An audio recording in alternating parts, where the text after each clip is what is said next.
자, 이번은 21번부터 보도록 하겠습니다. 자, 21번은 이제 그 기업 승계 증여세 과세 특례 조항이거든요. 가업 승계. 자, 이제 아버지가 이제 그 자녀한테 이제 재산을 물려주는 방식이 증여와 상속이 있죠. 상속은 아버지가 돌아가셔야 상속이 되는 거란 말이에요. 그럼 돌아가시기 전에는 상속이 안 됩니다. 살아계실 때는 상속이 안 돼요. 그럼 증여를 할 수가 있단 말이에요. 증여. 근데 지금 제가 세법을 정확히는 모르겠지만 그 부모 재산을 사전에 그 증여할 때 제한이 있어요. 제한이기 때문에 뭐 10년에 뭐 5천만 원인가까지는 세금이 없는데 그걸 넘어가면 또 세금 부과하고 막 그렇습니다. 이게 그죠? 그런 게 있단 말이에요. 자, 그런데 만약에 아버지가 어떤 가업을 뭐 빵집 같은 걸 운영을 해 오셨는데 그 막내 아들이 그걸 물려받기로 돼 있어요. 가업을 승계하기로 했단 말이죠, 이게. 그래서 아버지가 자녀하고 같이 빵집을 계속 운영하다가 나중에 이제 아버지가 돌아가시면 승계를 받을 목적으로 그렇게 이제 하는 경우에는 이거를 증여세를 왕창 때려 갖고는 뭐 음, 회사를 망하게 하면 안 되잖아요. 그래서 세금을 감면해 줍니다. 깎아주거나 면제해 준단 말이에요. 혜택을 준단 말이죠. 특혜를 주는 겁니다. 이렇게. 자, 이런 혜택을 주다 보니까 편법이나 이제 탈법 행위가 발생할 수가 있겠죠. 자기가 이제 아버지 가업을 이어받을 것도 아니면서 가업을 이어받는다 해놓고는 말만 그렇게 해놓고는 재산을 싹 다 증여받을 수 있는 거잖아요. 그래서 만약에 이제 요건이 충족되지 않으면 혜택을 주지 않습니다. 혜택을 주지 않아요.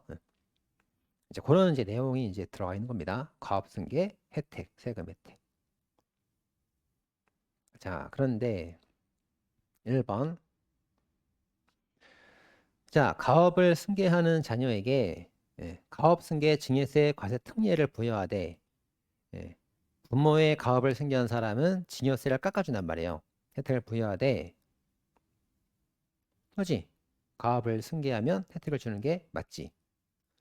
근데 가업을 승계하지 않거나, 그죠? 종사하지 않는 경우에는 혜택을 배제해야겠죠. 혜택을 배제해야 됩니다. 자, 그리고 이제 그 구체적인 내용들은 대통령의 위임을 하도록 해놨거든요.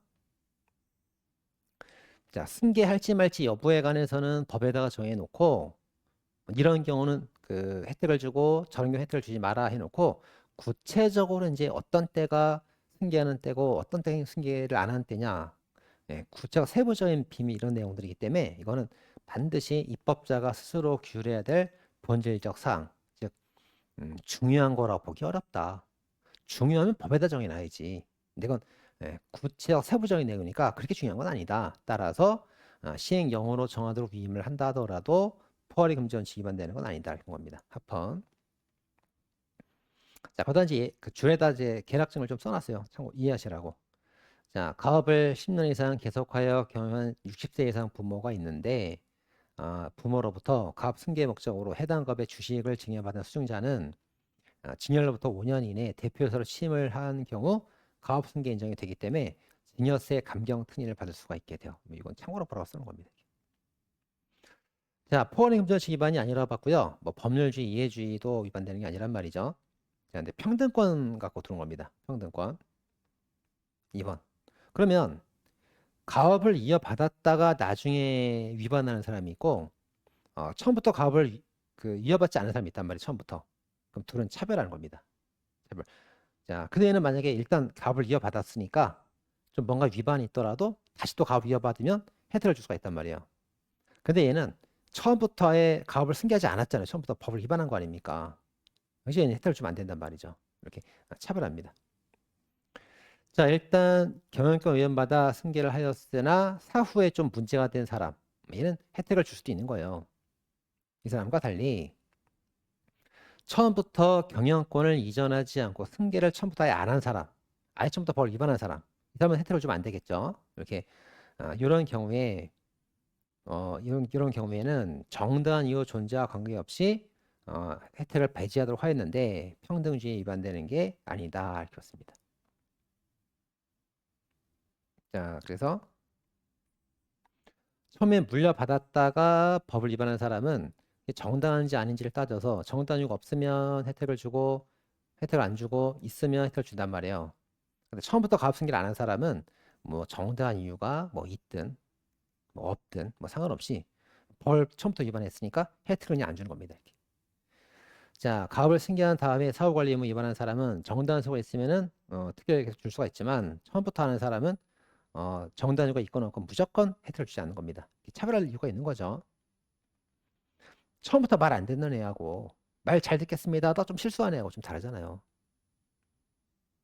자, 22번입니다. 자, 공표된 저작물을 이용을 하면 출판권자의 보상금을 지급해야 되는 거예요. 네가 어떤 책을 냈는데 내가 그 책을 좀 몇 장을 이렇게 복사해서 내가 쓰겠다. 그 복사해 쓰는 만큼 허락을 받고 그만큼 돈을 내고 써야 되는 거예요. 저작권 침해가 되는 겁니다. 돈 내고 써야 되는 거예요.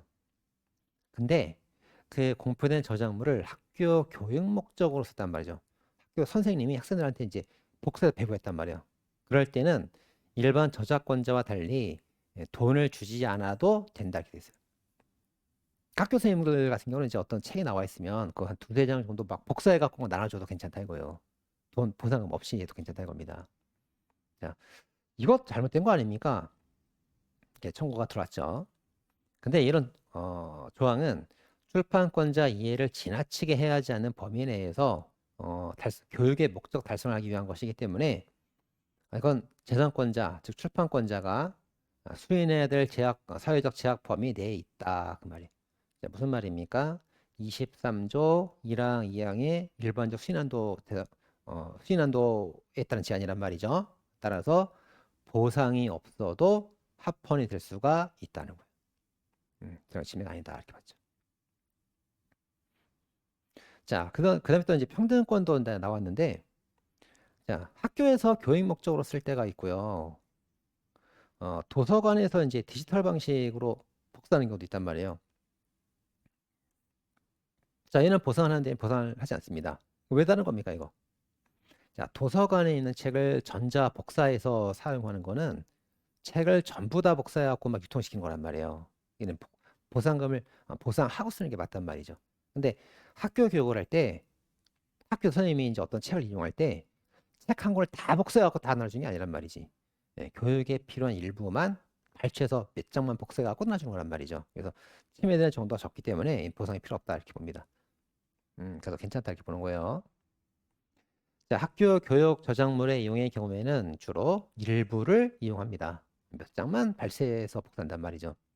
예, 그런 점에서 도서관에서 디지털 형태의 도서 전부 복사와는 다르다.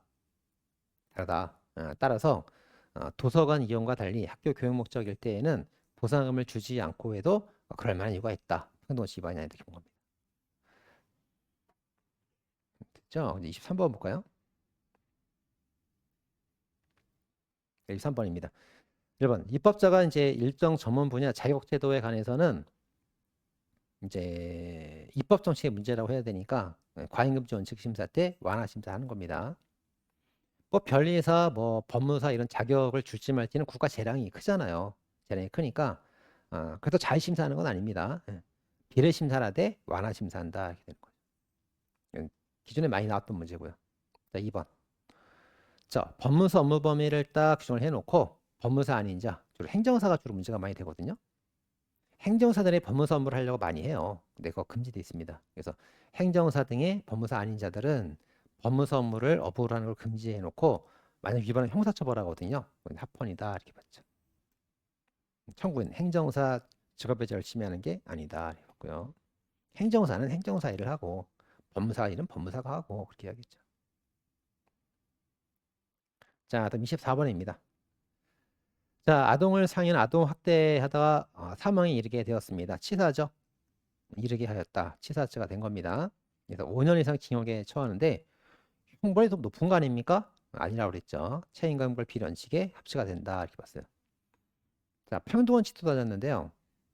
아동학대 치사죄하고 존속상해 치사죄랑 법정이 똑같아요. 그건 이제 입법재량이니까 현재 균형을 이루는 자유적 입법이라 할 수 없으므로 평등원칙에 위반되지 않는다. 맞죠? 자, 자의적 입법이 아니라는 게 뭐예요? 자의심사했다는 거죠. 자의심사로 합헌이 되었다 이렇게 봤습니다. 자, 25번입니다.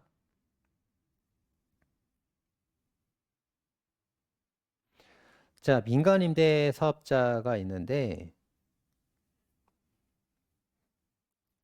좀 설명을 좀 해놓고 볼까요? 자, 먼저 첫 번째를 볼까? 첫 번째.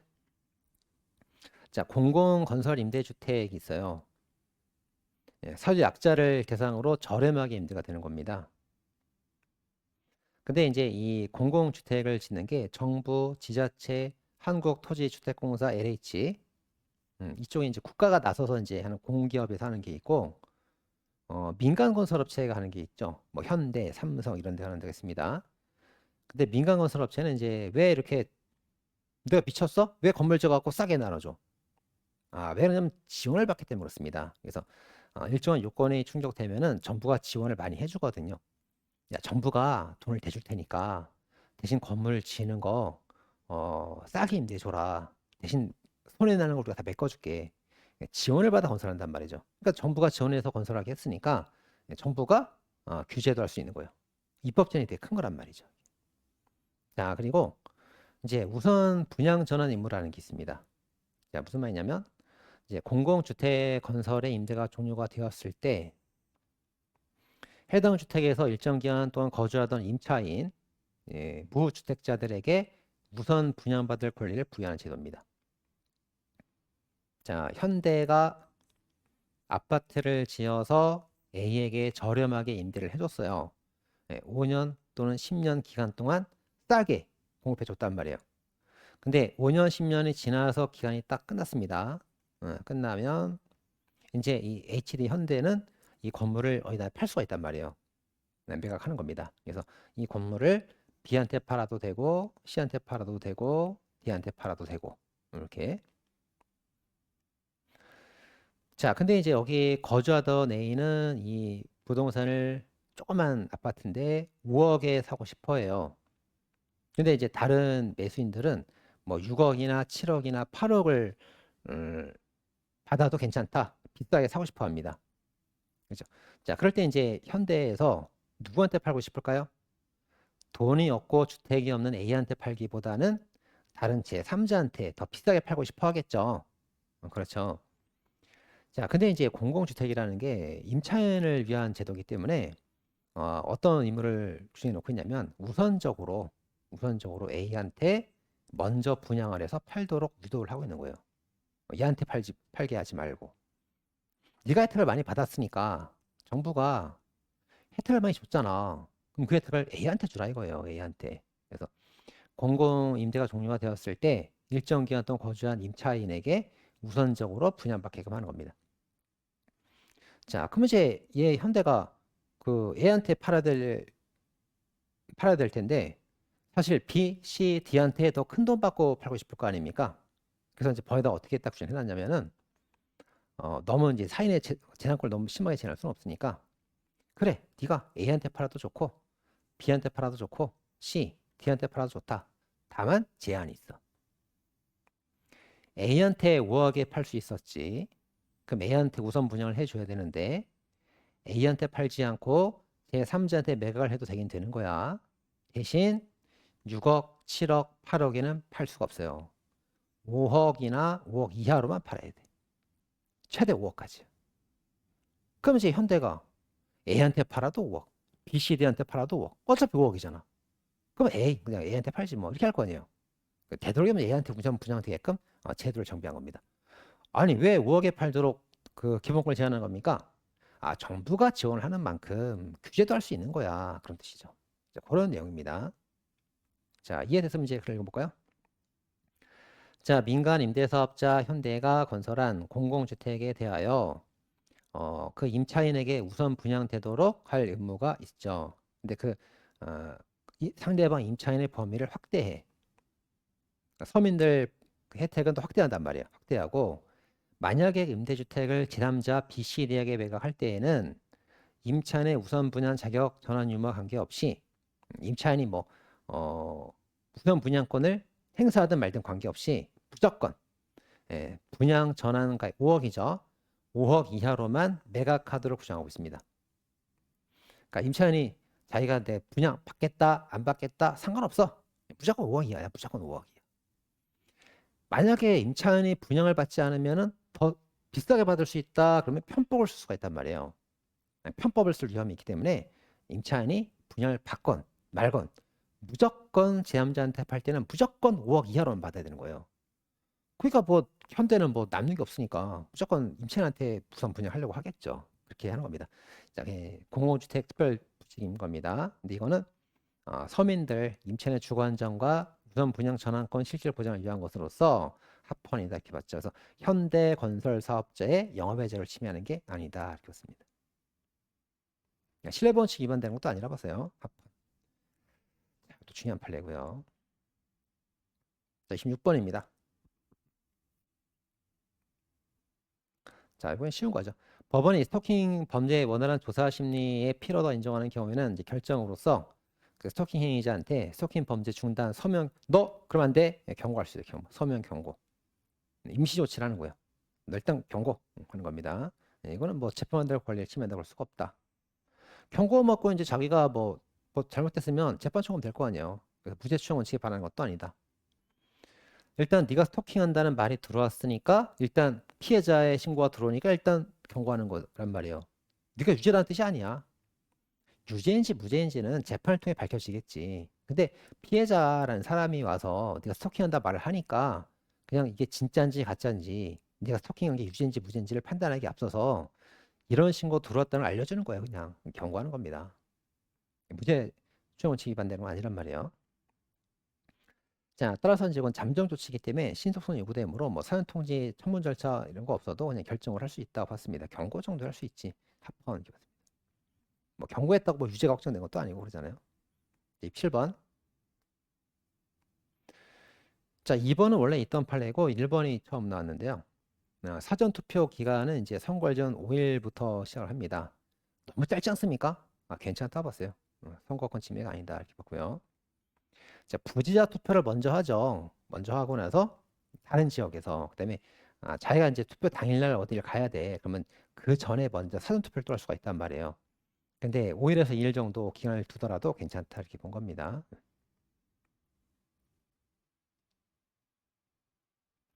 자, 그다음에 이제 사전 투표용지에다 일련 번호를 떼지 않고 주기 때문에 비밀 투표원칙 침해가 아닙니까? 괜찮다고 봤죠. 합헌이다 이렇게 봤습니다. 그리고 선거 전 투표를 허용할지 문제하고 언제 할지는 입법 정책의 문제이기 때문에 합헌이다 이렇게 봤죠. 네, 준 읽어보시고요. 그다음에 28번입니다. 자, 28번은 그 선거구 획정이 나왔네요. 그 지방선거는 이제 50% 1대 3이죠. 그래서 국회의원 선거는 그 최소 인구 지역구하고 최대 지역구가 있으면 1대 2죠.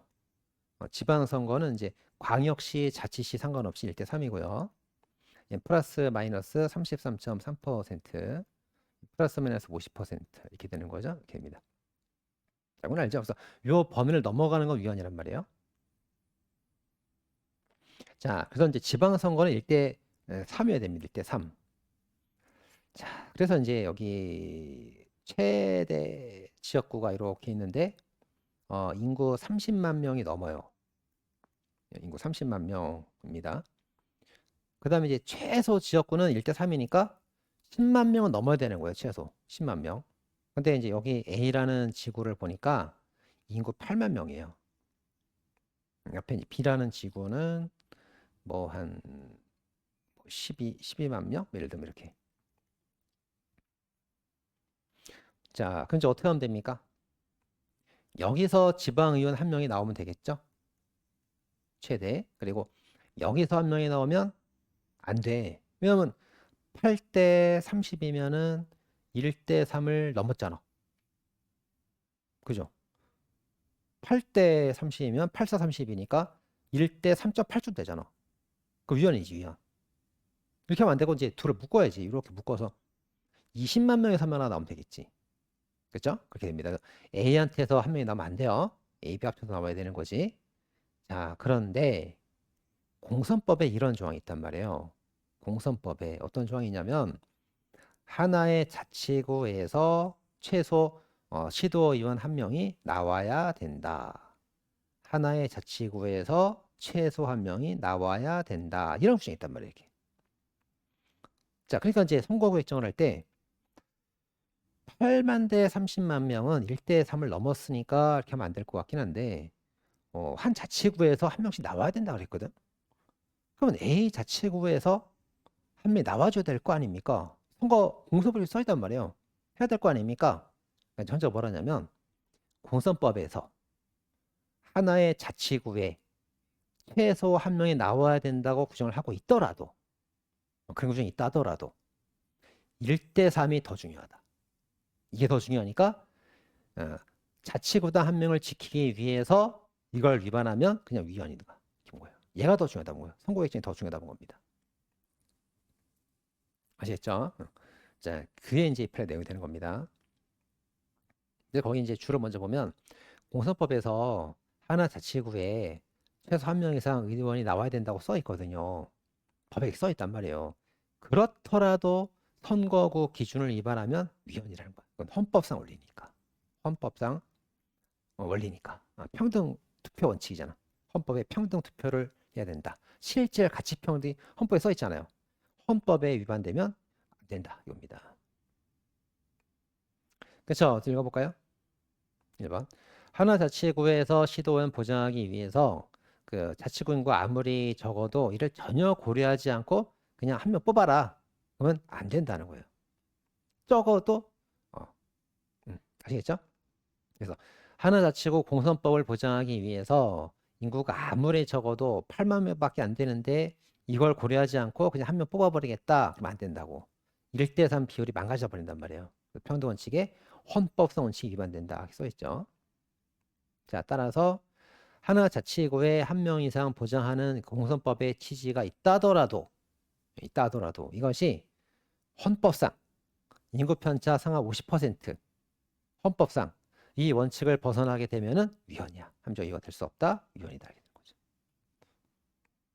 3번은 뭐 여러 번 나왔었는데 선거구역은 이제 불가분을 이루기 때문에 어떤 하나가 이제 위헌이 있잖아요. 어느 하나가 위헌이 되면 전체를 다 위헌 때려버립니다. 이건 이제 배웠던 내용이고요. 자, 29번입니다. 자, 1번. 저 공선법에서 그 선거권 없는 자들 쭉 배운 적이 있죠? 그거 쭉 이제 알려드렸는데 그래서 일반범은 1년 이상 그 1년 이상 그리고 집행유예 받은 사람은 선거권이 있고요. 그다음에 선정 투표한 사람들은 집에서 150년간 영원히 썩어라 이렇게 알려드린 적이 있습니다. 자, 근데 그 조항에서 문제가 된 게 선거범으로 집행유예 선고받은 사람은 10년 동안 이제 선거권이 없단 말이죠.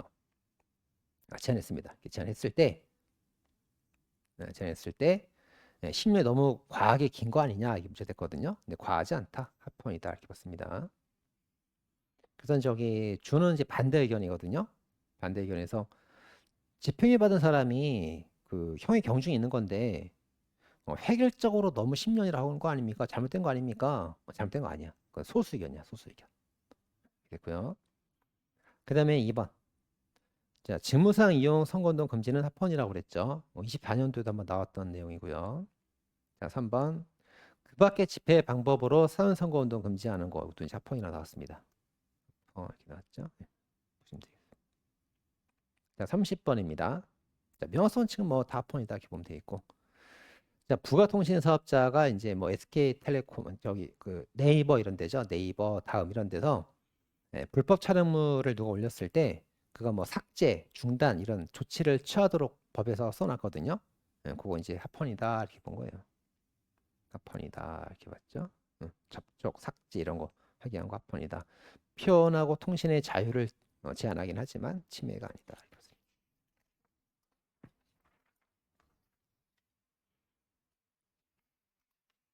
자, 31번인데 요 31번하고 기존에 있던 32번은 비교해서 봐야 되는 거예요, 이게.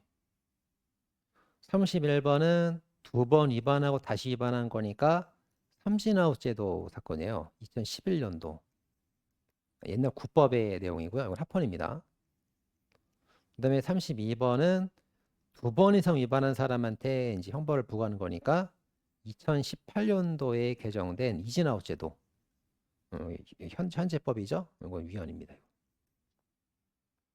그래서 이제 2011년도에 개정된 과거 삼진아웃 제도는 합헌이고 2018년도에 개정된 이진아웃 제도는 위헌이에요.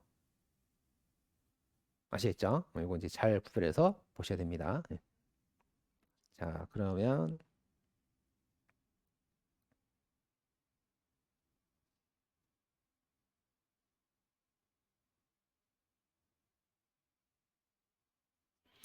그래서 이제 도로교통법이 2006년, 2011년, 2018년 이렇게 쭉 적용되고 있는데 2011년대에는 이제 삼진아웃 제도였어요. 2018년도가 이진아웃 제도고. 근데 이진아웃 제도에서 이제 위헌이 떨어졌죠. 위헌 딱 떨어졌는데 위헌이 떨어진 이유는 뭐냐면 시간적으로 너무 간격이 크다는 거예요. 시간적 간격을 고려했습니다. 그리고 형벌이 과도하다는 점. 이 두 가지 점을 이유로 위헌 떨어졌거든요. 자, 이진아웃 제도는 좋은데 한 번 음주운전한 사람이 두 번째 하면은 가중처벌하잖아요. 근데 형벌도 너무 좀 과도한 면이 있고 또 하나가 시간적 간격을 고려하지 않았다는 점을 참고했죠. 그러면 이제 두 번째 이진아웃 제도면은 뭐 한 10년, 20년, 30년 전에 했던 것도 같이 해서 두 번째를 가중처벌하는 거 너무 심하지 않냐. 시간적 어떤 간격을 뭐 8년 정도 간격을 둬야 될 거 아니냐. 40년 전 전력 가지고도 가중처벌하는 거 너무 심한 거 아니냐. 그래서 위헌 나왔단 말이에요. 그죠? 그게 이제 기존에 배웠던 내용들입니다. 일단 읽어볼게요. 자, 음주운전 금지 규정을 두 번 이상 위반한 사람은 2년 이상 5년 이하 징역을 처벌하게 되는데, 두 번의 시간적 제한을 두지 않았다는 점하고, 이 2년 이하 5년 이하가 너무 이제 형벌이 과하다는 점, 이 두 개 때문에 비런식 위반돼서 위헌이 나왔단 말이죠, 이렇게. 그죠? 자, 근데 이제 요거는 삼진아웃 제도는 형벌이 적정하다고 봤어요. 삼진아웃 제도라는 점하고 적정하다 이렇게 봤고, 시간적 간격이 문제가 될 수 있는데 시간적 간격도 적당하다 봤습니다. 자, 이건 왜 적당하다면 이제 2025년에 이제 판례가 이걸 심사했을 거 아니에요. 자, 2025년 현재 이걸 심사할 때 과거 이제 2011년 당시 국법을 위반한 사람에 대해서 옛날 국법을 심사할 때 자, 2011년 국법은 2006년부터 이렇게 진행되었을 때 한 번 음주운전을 하고 그다음에 2011년 시행 이후에 두 번째 음주운전한 사람에 대해서 그때 2006년부터 2011년 사이에 두 번 음주운전을 하고 2011년 개정된 다음에 세 번째 음주운전한 사람한테 가중처벌하는 거거든요. 그것도 2018년 또 개정이 되었거든.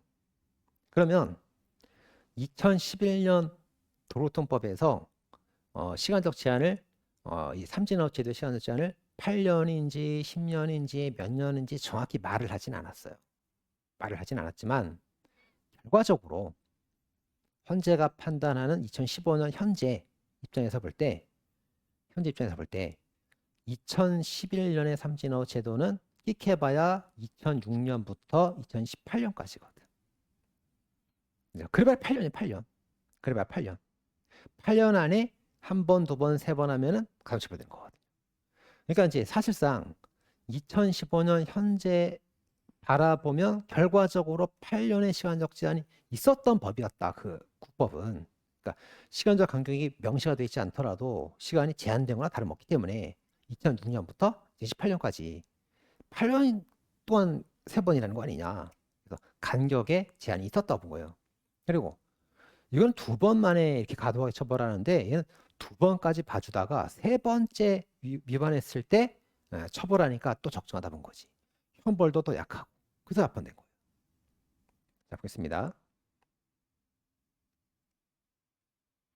음주운전을 두 번 위반했다가 세 번째 위반한 사람에 대해서 형벌이 얘보다 약해 2년, 6년, 5년인데 얘는 1년, 3년이란 말이에요. 형벌도 좀 약하죠. 좀 약한 면이 있고요. 그리고 과거 위반 행위와 처벌 대상이 되는 재범 행위 간의 기간의 제한이 있는 거라 봐. 어차피 2006년부터 2018년까지밖에 안 되는 거니까. 이 사이에 세 번 저지른 거잖아요. 그리고 세 번이나 봐준 거, 두 번 봐도 세 번째 처벌하는 거 아니냐.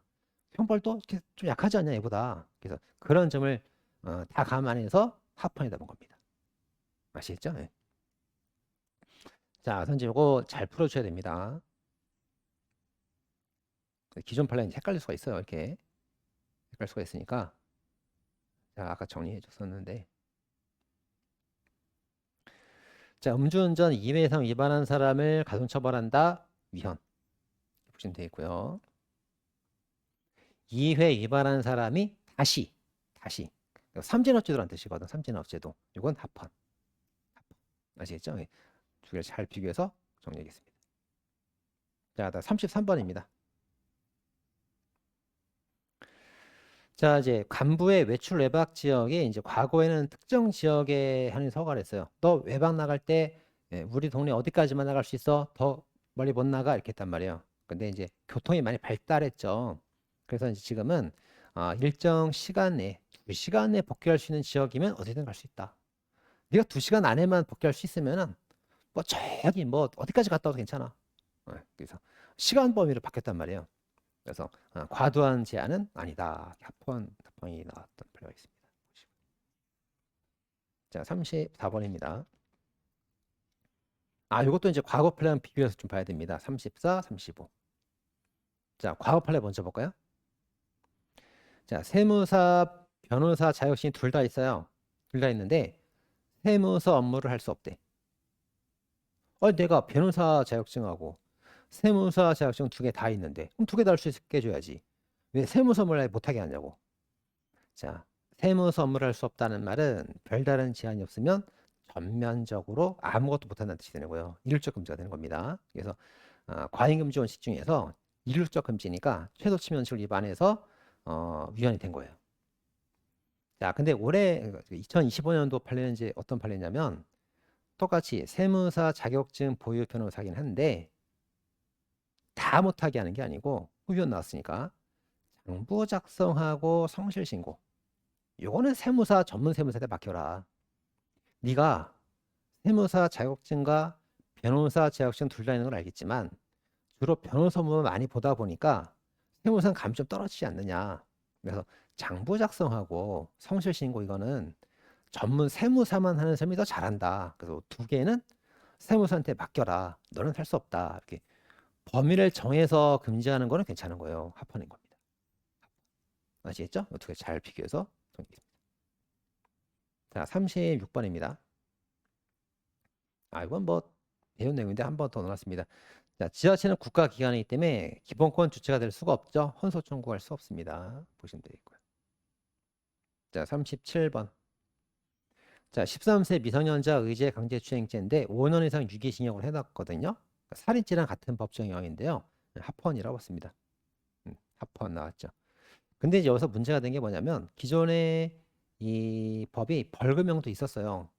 징역 또는 벌금이었는데 2022년인가 그때 개정되면서 벌금이 삭제가 됐거든요. 그래도 합헌이다 이런 거예요. 자, 줄을 보세요.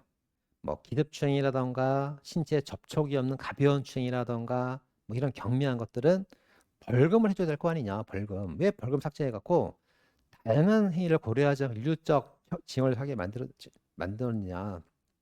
잘못된 거 아니냐. 아닙니다. 이건 소수 의견이에요. 소수 의견. 그래서 이제 합헌이다 해줘야 됩니다. 38번. 자, 개인용 이동장치가 전동 킥보드거든요. 전동 킥보드 운전하는 사람은 옛날에 이제 전동 킥보드 때문에 사고들 많이 났죠. 그래서 오토바이 운전면허가 있어야 돼. 최소. 자동차나 면허가 있어야 되고 자기와 동승자 모두 인명보호장구, 그러니까 헬멧 써야 되죠. 헬멧 착용 의무를 부과시킨 겁니다. 그럼 이거 이제 안 하면 이제 이제 더 제재를 가하거든요. 합헌이다 이렇게 봤습니다. 자, 그럼 합헌이죠. 그다음에 자, 39번 이제 마지막입니다. 39번. 자, 탄핵 사건이 이제 하나 더 나왔는데 이게 경찰청장 조치호 탄핵 소추 사건입니다. 그래서 파면됐거든요. 인용돼서 파면된 사건이에요. 몇 개만 좀 추가로 보면은 1번. 자, 헌법은 탄핵 소추에 대해서 그 헌법 위반으로 보기 때문에 그 법을 위법 위헌, 법 위반으로 보고 있죠. 따라서 이건 정치적 심판 절차가 아니고 규범적 법적 절차입니다. 법적 절차. 위헌, 위법이니까 이제 사법 절차로 사법 절차. 정치적 절차라면 선거로 뽑아야겠지. 법을 위반하지 않아도 신임하지 않을 수 있단 말이에요. 정치가 아니라 법적 절차니까 위헌, 위법 했을 때만 소추하는 거예요. 이때 직무라는 건 이제 직무 수행뿐만 아니라 관련된 모든 것을 다 포괄하는 개념이고 위헌의 헌법이라는 것은 불문법, 국제조약 이런 것도 다 포함되는 거고요. 그 다음에 4번도 아까 봤던 내용들인데 윤석열 탈 때 나왔던 거죠. 심판 청구한 다음에 별도 일기 절차 없이 추가 변경하는 거 허용되지 아니한다 이렇게 돼 있죠. 그러나 적용되는 법조만 바꾸는 것은 괜찮다 이렇게 아까 윤석열 탄핵 사건 때 배웠습니다. 자 이렇게 이제 강의 다 했네요. 자, 2025년 판례들은 이제 새로 나온 것들이니까 여러분들이 요거 나중에 시험장 갈 때 정리할 수 있도록 요약을 좀 해뒀어요. 39개 요약을 해뒀으니까 이거 여러분들 각자 한번 보세요. X는 위헌이라는 뜻이고요. 위헌이라는 뜻이고 동그라미는 이제 합헌이라는 뜻입니다. 합헌이라는 뜻이고 이거 요 마이너스는 뭐예요? 마이너스는 본안 판단 들어가지 않고 각하다 이런 뜻이 되겠죠. 이렇게 강의하잖아요. 자, 이건 합헌, 이건 위헌. 다 합헌이네. 이런 것들은 다 합헌. 다 합헌. 연장자 우선 위헌 나왔죠. 이거 잘 돼. 연장자 우선 위헌. 그 다음에 이제 정신병 한의사 둔다는 지금 거 위헌, 헌법 플러스 위헌 나왔고요. 나머지 다 합헌이네. 이거 이제 위헌 나왔지. 50% 초과하면 이제 한 명 보장하려고 했다 하더라도 위헌이 된다. 헌법성 원리가 더 중요하다 이렇게 봤고요. 그 다음에 이제 이거 이진아웃 제도는 위헌이고 그 다음에 이제 이진아웃 다시 3회에는 이제 합헌 나왔었죠. 이게 올해 판례였고요. 그 다음에 이제 모든 업무를 다 금지하는 것은 위헌이 나왔었는데 이런 거 금지하는 건 합헌 나온다고 봤었죠. 이거 이제 잘 구별해서 보시면 되겠습니다. 이렇게. 여러분들이 한번 읽어보세요. 이렇게. 자, 이렇게 해서 강의를 마치도록 하겠습니다. 자, 수고하셨습니다. 시험 잘 보세요.